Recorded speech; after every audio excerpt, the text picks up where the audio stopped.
Financial Times is a daily newspaper based in England.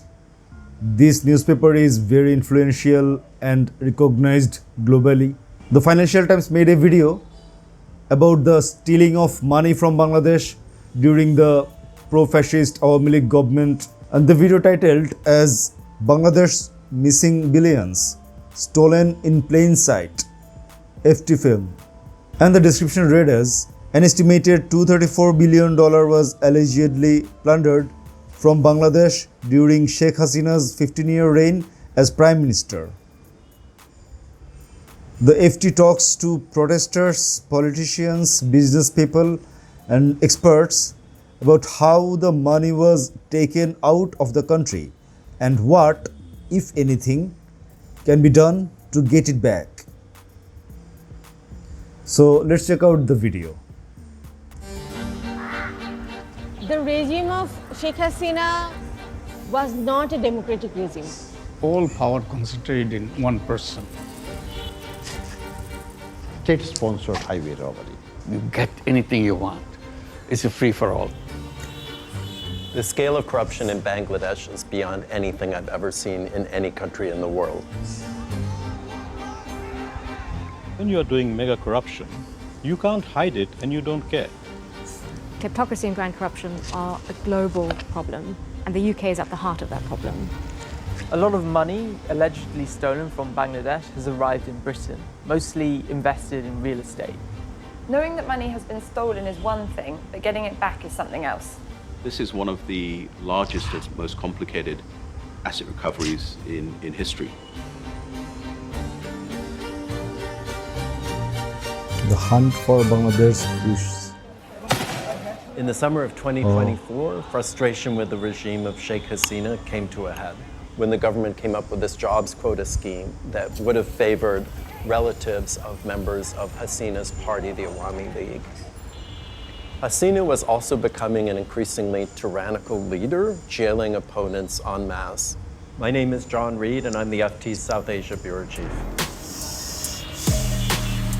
So when you walk around Dhaka, you still see graffiti and protest art everywhere that was put up by the students a year ago during the uprising against Hasina.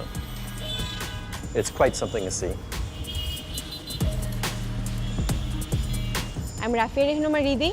I was a coordinator of anti-discriminatory student movement. At the early days, there were no direct confrontation with police, but on 14th July, police created like this chain and also put the barricades on the streets. My name is Rizwan Ahmed Rifat. I was one of the coordinators of Students Against Discrimination.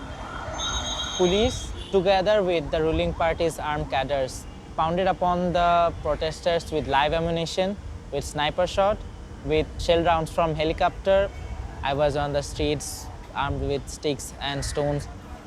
So the crunch point came on August 5th. That's when police refused to fire on protesters, and Hasina was forced to flee into exile in India. The UN estimates that around 1,400 people died during the protests, but thousands more went missing or were injured, and the real toll is not really known. So even today, Hasina's supporters deny that she had anything to do with the violence. There are a few different theories going around, but one of the most interesting that I've heard from a senior Awami League figure is that Islamists posed as members of the Awami League student wing in order to then incite violence and lead to this sort of wider protest movement that then led to Sheikh Hasina's downfall. I've not seen any evidence to support these claims whatsoever. People were also getting disgusted with the level of corruption coming from Hasina and her circle, especially around the large amounts of money that they were rumored to be taking out of the country and spiriting away abroad. A lot of money allegedly stolen from Bangladesh has ended up in the UK. London connection. When you come out of Whitechapel station, there's a sign that says "Welcome to Whitechapel" that's written in English but also in Bengali. So obviously the links between Bangladesh and the UK go back to when Bangladesh was part of India, which was colonized, so there's been very long-standing ties. My name is Susanna and I cover commodities for the Financial Times, but I used to be based in Bangladesh as a journalist. the connections back and forth are very strong. That makes the UK a natural place for Bangladeshis to invest. The UK is also a natural place for many people in the world to invest, but all the more so if you've already got links. It's tempting for us to think of kleptocracy and grand corruption as something that happens far away. But the important thing is to understand that kleptocracy and grand corruption are a global problem, and the UK is at the heart of that problem. My name is Helen Taylor, and I'm the Deputy Director at Spotlight on Corruption. The UK is particularly attractive because of its huge financial sector, but also particularly attractive property market. The UK has become a popular destination for Bangladeshi politicians from across the political spectrum, particularly those living here in exile. My name's Ray Fuddin. Last year I was a reporter on the newspaper's Westminster lobby team. We had been investigating the ties between UK political parties and large donors when Bangladesh launched a probe into Sheikh Hasina and her family. So we realized this was a global story for the FT because Hasina and her family are pretty global themselves. Her sister, Sheikh Rahana, is a UK citizen, and Rahana's daughter, Tulip Siddiq, is a Labour Party MP, until recently was a minister in the Starmer government. Members of Sheikh Hasina and Sheikh Rahana's families, including Tulip Siddiq, have been accused in corruption probes by Bangladeshi authorities of embezzling funds from infrastructure projects. Some members of the two families are also on trial in Dhaka for allegedly using their influence to illegally obtain state-owned land.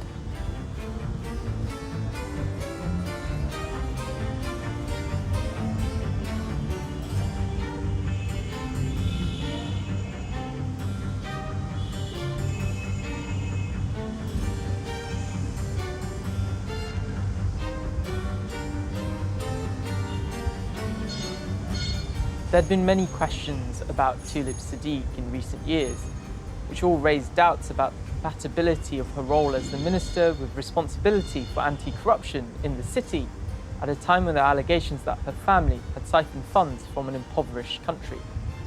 Obviously, as someone who lived in Bangladesh and covered Bangladesh for years, I'd had a lot of tips about money that had been taken out of Bangladesh to the UK over that time.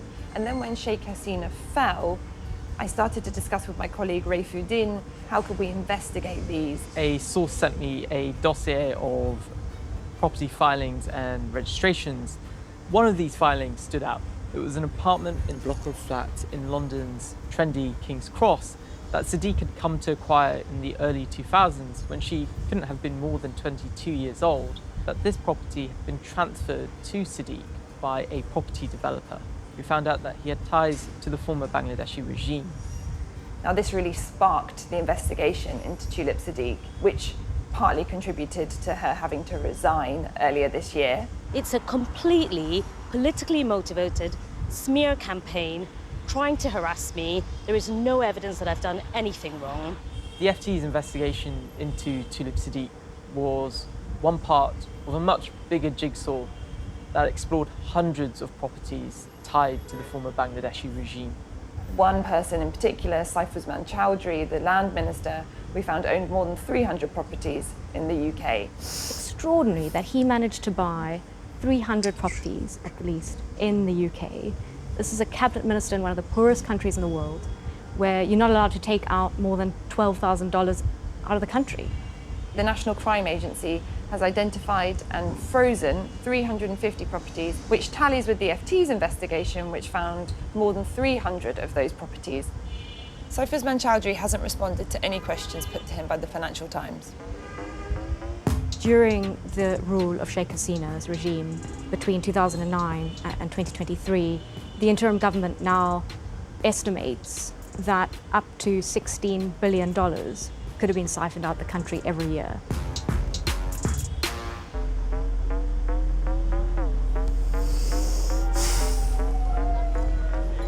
For a long time, power oscillated between Sheikh Hasina and Khaleda Zia, the leader of the BNP, the other main party in Bangladesh.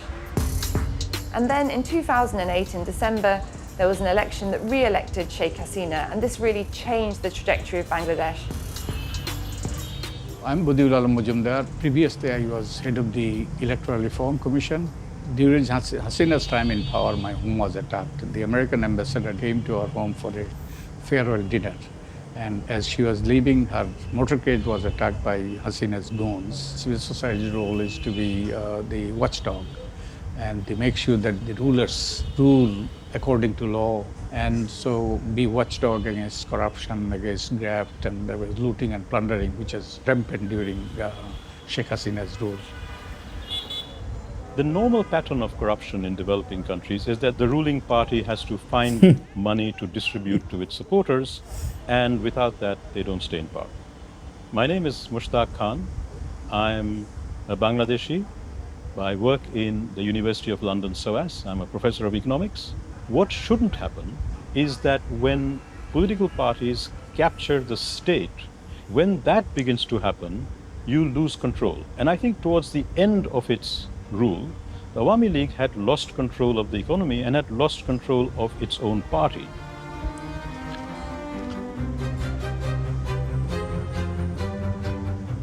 Some of the things that happened under the old regime are like a movie plot. I've got several friends who were imprisoned in a famous prison that has been recently uncovered called the House of Mirrors, or the Hall of Mirrors, because the only person you would see inside there was yourself. People close to the old regime took control of the banks with the help of the DGFI, Bangladesh's powerful military intelligence agency. I am Muhammad Abdul Mannan.